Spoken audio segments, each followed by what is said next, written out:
Thanks very much. I should point out, in the interest of full disclosure, I'm also up from Cork, just a little bit longer ago than Larry.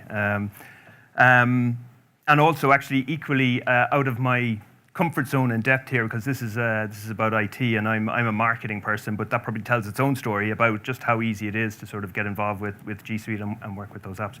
Unlike the Irish Examiner, most of you probably haven't heard of Walls to Workstations, so I better just give you a little bit of information on that.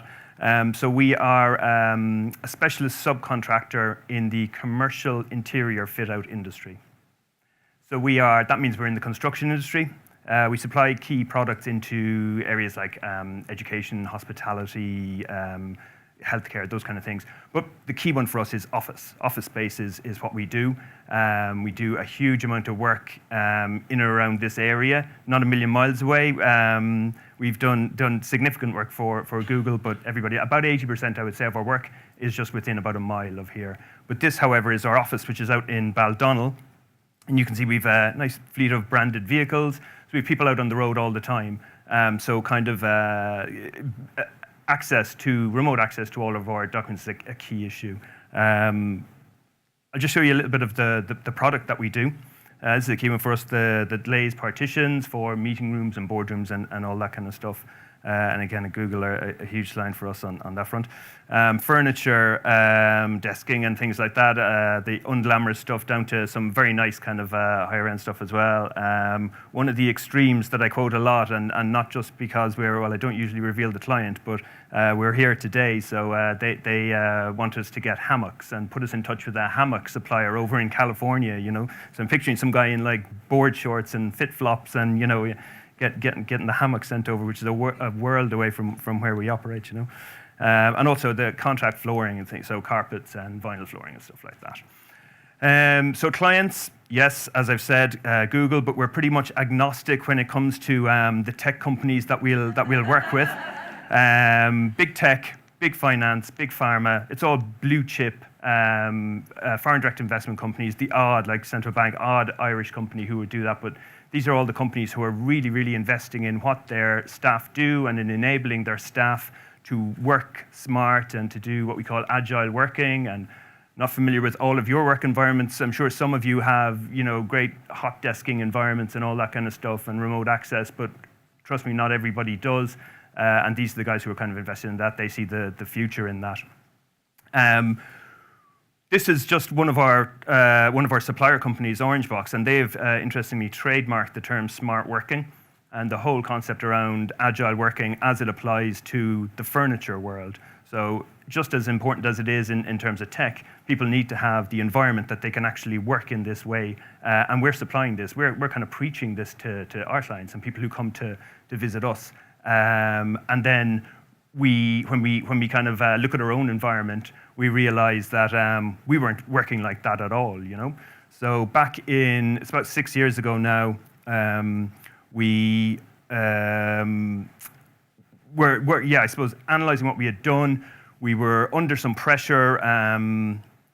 It was kind of coming out of the recession. Things were picking up a little bit. We hadn't spent a lot of money on tech, and we were now in a position where things weren't. We didn't have a good setup. We had this traditional server in comms room, which was like jammed to the rafters and was creaking. We had lots of project files on there. We deal in huge. The project folders would be massive with CAD files and drawing files and photography and imagery and things like that from all the work that we do. And it was like capacity was just a constant issue, and we needed to reinvest.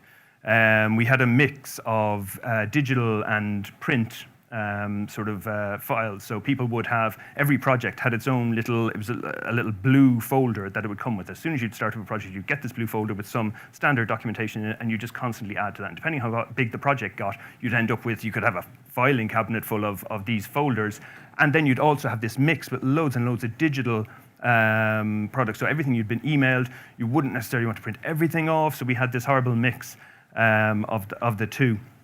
This led then to, where's that file gone? Why can't I find that file? He's gone to site with that one, or he's taken the drawing out and he didn't put it back down. He pinned it to a wall somewhere for convenience, and nobody else knew this. And everything going missing. We had obsolete information, so things weren't, the latest version wasn't being downloaded, but I emailed you that, and we didn't have it physically in the folder. People didn't know whether to go to the digital folder or the paper one. And version control, so we had, people working on different versions of the document, so you end up with the wrong ones, and people, being confused as to which one was actually live and which one was the one to be working. We had very limited remote access. It was VPN. It was really limited to kind of management and that because of the complications and difficulties in terms of getting into that. Remote email was, very difficult. We had people with Blackberries and things like that. So, and this one, right, as I was saying, our office is out in Baldonnel. The guys in those nice vans were coming into town. They were actually like a ludicrous situation only 6 years ago, having to drive back out of the city centre on, a Friday afternoon or something to get to the office to try and type up whatever updates they had for their projects, and being stuck in traffic and all the rest of it. And equally, the staff who were working in the office were kind of trapped there. It was like, being a prison, because you couldn't get out, because the only thing you could do was, if you're going to a meeting or whatever, you couldn't work from where you were, or you couldn't just go home and do it from there, or stay at home, or whatever it might be.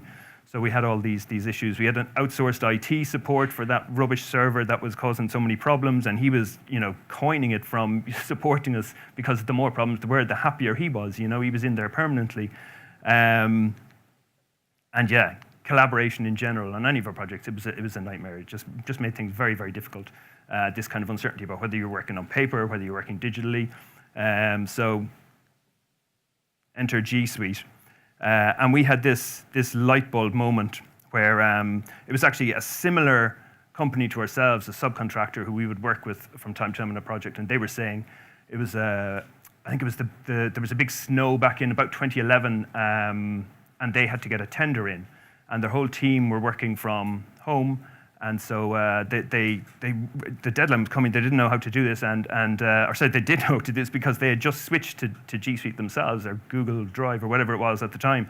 And so that they managed to get this done. And we thought, Jesus, that's not only would we be, if that problem came up, we would be completely snookered, but also, all of the other applications for that, all the other uses that, having that sort of access. So that made a huge amount of sense to us. So we got on board. And it was about kind of sharing the documents and making sure documents were available for people everywhere. But I don't think we fully kind of appreciated how much that was going to affect things and the way we work. So having Drive for sharing the documents, and having Gmail, I suppose, was the other thing, because we were at that point where, as I said, we needed to reinvest in the hardware, and the servers were at end of life. They were way past end of life. And so this kind of came in. And I suppose as well, in terms of getting management on board, financially, there was a big sort of benefit to this, because you could just try it, and if it didn't work after 12 months, you could actually just kind of say, okay, well, that's not working. Now we'll invest in a couple of grand in servers or whatever. So because of the monthly payment, it just makes so much more sense. And I don't think we fully realized sort of how they would all work for us. Just looking at that slide now, we're using pretty much everything there to some extent. But the issue, and Larry touched on it earlier as well, is about trying to get your staff on board and trying to make sure that they all are supportive of it and want to be part of it. And people were very reluctant to change, because there was this big thing. Well, we use a lot of Excel, and Google Sheets won't cope with that. And in fairness, they have a point in some regards. There's definitely some functionality that doesn't come across. But equally, if you use Microsoft systems, their browser-based versions are equally limited. It's just a functionality of being browser-based. So the file stream are G Drive, I think it wasn't it originally? So it's basically, it allows people to access Google Suite through the Windows Explorer interface. So effectively, on the little brown folder in the corner, pops up that way, and it's exactly the same interface they've always seen. I would genuinely bet that a lot of our users don't even know that they're on Google. They have no idea. They think it's all stored on their PC or in the server. It just all goes straight across. And then they can open all their legacy files as well. Because obviously we have, as I say, some, particularly Excel, some complicated things. We also have design products. We use Photoshop and InDesign, and we would also use CAD. So those kind of things that just can't be done as regular sort of G Suite software. So now we're in a position where all these guys are able to work from the sites and have their proper mobile devices that we can equip them with. We're more than happy to. In fact, we're very keen to be kind of seen to be having the right technology, and because of who our clients are, that they're all seen to be kind of accessing things in an impressive way. And remoting into to meetings and stuff, that genuinely happens for us. It's just really useful and quite simple once you get into the habit of it. You don't want to do it sort of without. Just looking at the guy in the hard hat there, we have occasionally we get on a particularly big project, we'd be given a site office, and one of the very first site I visited when I started in Walls to Workstations was the big tall Google building across the road, and we had a big site office there, but it was full of filing cabinets, full of documents and drawings and all sorts of stuff, most of which by the time I was there was probably already obsolete, but it was all there. And last year we were in Amazon and we got another site office, and the guy said to me, how can we do this, or what's the best way to do this? And we were just sitting around saying, what do you need? And they said, well, we'll need to be able to produce our drawings, and how many drawings do you need? Well, there's only one kind of live drawing, one live area, maybe two live areas at any given time. So effectively what we worked it down to was they could have obviously every file. I mean, I have every file on our project on my phone right now, or access to it. So all they needed was their devices and an A3 printer, which cost €80. And that was the site office. Compared to the previous iteration of like absolutely loads of filing cabinets and everything. So it's transformed the way that they can work now. They don't always get access to some place to have the printer and to plug it in and all that, but when it's there, it just changes everything. So the collaboration that we were doing traditionally, we would have a number of files that we have to share. And it's that horrible error message that you get when you want to get into that file and you really need to get in there now, and somebody else is already in there. So we've all had that. This is a live, well, not live, not that. That's a picture, a screenshot of a live file that we have. It's our purchase order file. So all of these relate to projects that we're working on, and the purchase orders that have come in from the clients.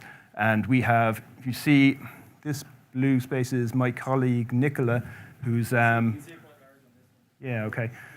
who is already working on that document while I've gone in for a look at it. So typically the people who are doing the logistics will be in that at any given time, and also the accounts people can be in that document and sharing it. Whereas obviously with the Excel version, you couldn't do that. They can be editing at precisely the same time, and they don't need to be in any way related. They can be doing completely different things. And what's actually very interesting about this document is, if you look down the bottom corner, you can see it goes back as far as 2006. So at some point, in around the middle there, we just converted that to a sheet. And it was no problem, it just worked seamlessly for everybody. And they suddenly found they were no longer getting that error message, they were just getting straight into the document and seeing who else is in it at the same time, whether they're working on the same part of it or not. So that was a really kind of, it's so simple in truth, but it's just one of the key things for us that work can happen in that way now. And then as we got onto it, one of the, and Larry said it as well towards the end of his, that he was kind of emboldened to try different things, and people were trying different things themselves. I find people now that they certainly don't ask me, because I'm only marketing, what the hell would I know, right? So they come and I just find that they're using like Trello and Asana, or project management apps that our project managers are using. Just working away, they plug into Google, they integrate with their calendars or their Gmail or whatever it is. I use it for CRM and mailing and stuff like that. So there's just so many things there. And I know every time I see something like this, I've taken a load of notes there today, because I'm only scratching the surface when you only use certain elements of it. And then like Larry's saying, he doesn't use forms. We use forms a bit, but I don't use sites at all. So I'm going to go back today and have another look around sites and see what more. Yeah, exactly. Yeah. I'll call him. Yeah, have a hangout. Yeah. So it's brilliant how it develops, and people, again, it's just so intuitive. Like I haven't dealt at all with the way we kind of got involved in the transition phase, but it's just Google.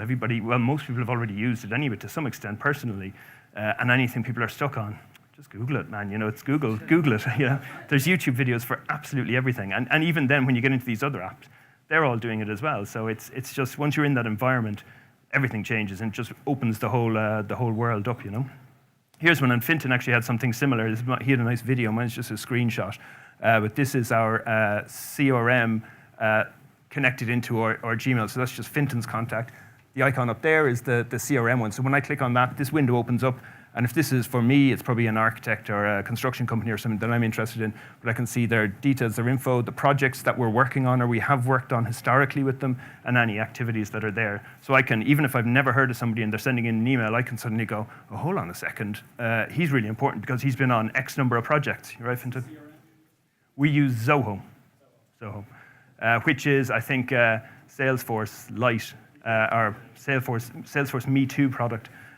So like we would have a very light use of these things. It's literally like we track about 200 relevant projects in a year. You know, there's places where an individual would be tracking 200 projects in a day or 200 leads in a day. So we're very we use it in a very specific way. So something much lighter was able to fill that kind of need for us, you know.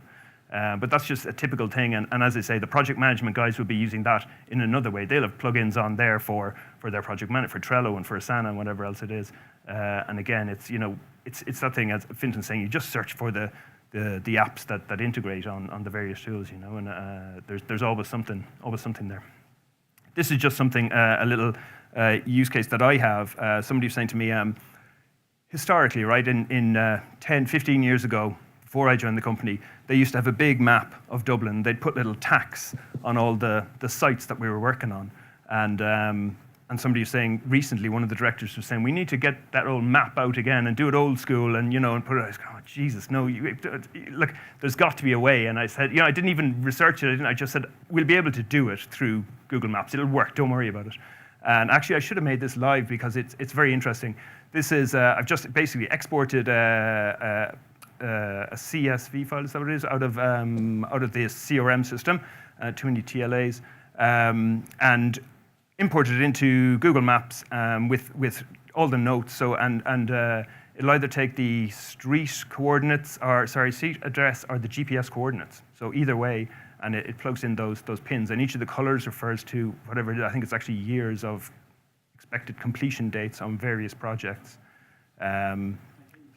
You click on that's exactly what you do. You click on it and a window comes up across here. That's why I'm just thinking now it would have been great to have a little live demo of it. Maybe we'll do that. Yeah. Comes up there and it tells you what the name of the project is, what the value is, basically the key points for us, whatever, you know, imagine your own key points on those things. So I'm sitting in a board meeting and discussing the pipeline, and I say, well, look, the yellow ones are 2019, the green ones are 2020, and the red ones are 2021. That's how healthy things are over the future. You know, we pull out one of those years and look at it in you know, on its own. And it's just my point on this isn't that this is a particularly brilliant use, but just that possibility is there, and to find something that's just a good use for you in a specific scenario where somebody is looking for information, and because of all the tools that are there, once you start to, as I say, scratch the surface, you suddenly find all of these.